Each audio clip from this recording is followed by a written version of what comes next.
ผู้ใดมักจ่ายขั้นต่ำบัตรเครดิตหรือบัตรกดเงินสดมาฟังคลิปนี้ครับคลิปนี้ยาวแน่แต่ฟังจบแล้วมีประโยชน์อย่างมหาศาลเลยครับจากตารางผมจะมายกตัวอย่างให้ฟังวันที่5นายกรูดบัตรซื้อสินค้ามาจำนวน 10,000 บาทแล้วตามตารางเบิดเดือนเนี่ยนายกเนี่ยบ่ได้ไปซื้อสินค้าเองเลยบ่ได้เอาบัตรนี้ไปรูดเองอีกเลยพอวันที่25ของเดือนตุลานายกเนี่ยจะได้รับใบแจ้งหนี้จากบัตรเครดิตเลือกเก็บเงินจำนวน 10,000 บาทนายกมี2ทางเลือกครับจะจ่ายจำนวนเต็มหรือว่าจะจ่ายขั้นต่ำวันที่10พฤศจิกายนนายกต้องชำระหนี้ตามที่บัตรเครดิตได้แจ้งหนี้มาแต่บังเอิญนายกเนี่ยเพิ่นบ่มีเงินเพิ่นก็เลยตัดสินใจเลือกจ่ายขั้นต่ำก็คือ 10% ก็คือ 1,000 บาทเดือนถัดมาเนี่ยนายกเนี่ยก็ยังบ่ทันได้ใส่บัตรตัวนี้ไปรูดซื้อสินค้าหรือเอาไปใส่จ่ายอย่างอื่นเลยแต่ก็ยังมีหนี้คงค้างเหลือแม่นบ่ครับเพราะว่าเฮาจ่ายขั้นต่ำมันก็เลยเหลือ 9,000 บาทจากตารางนะครับเบิ่งวันที่25เดือนพฤศจิกายนนายกก็ได้รับใบแจ้งหนี้เหมือนเดิมนะครับแต่ยอดที่เพิ่มเข้ามาก็คือ 9,248.54 สตางค์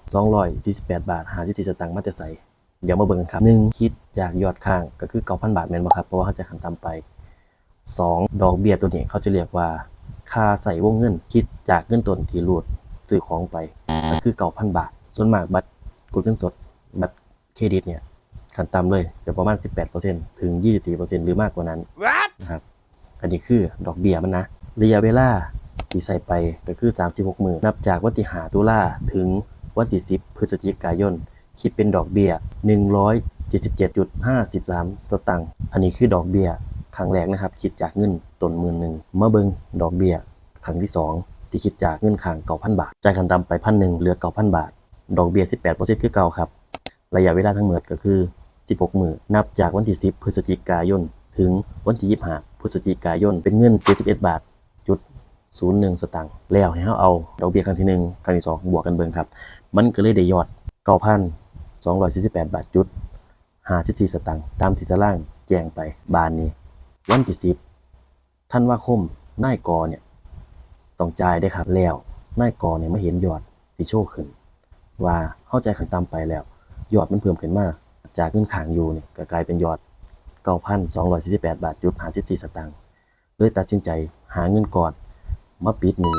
เทื่อเดียวให้มันเบิดแต่หลังจากใส่หนี้เบิดวันที่25ธันวานายกได้รับใบแจ้งจากบัตรเครดิตอีกเทื่อนึงมันเป็นที่น่าตกใจบ่ครับเพราะว่าเขาปิดบัตรไปเบิดแล้วเป็นหยังมันคือเหลือดอกเบี้ยค้างอยู่มาเบิ่งกันครับนายกนี่ตกใจหลายเลยโทรไปถามบริษัทบัตรเครดิตว่าหนี้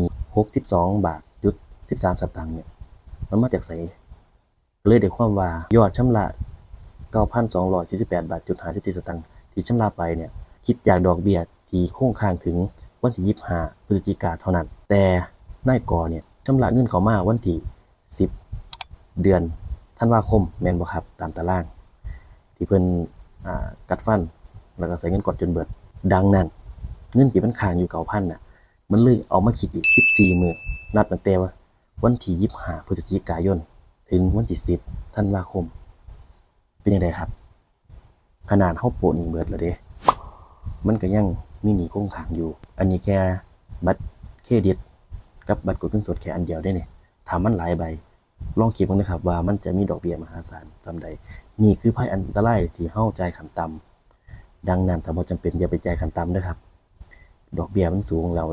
จ่ายแล้วมันก็ยังบ่จบบ่สิ้นนะครับหวังว่าคลิปนี้จะเป็นความรู้แล้วก็เป็นแนวทางให้พี่ๆเอาไปปรับใช้เบิ่งถ้ามักถ้าคิดว่าได้ความรู้ก็กดไลค์กดแชร์กดติดตามผมไว้เด้อครับเดี๋ยวผมมาเฮ็ดคลิปเกี่ยวกับการเงินเกี่ยวกับ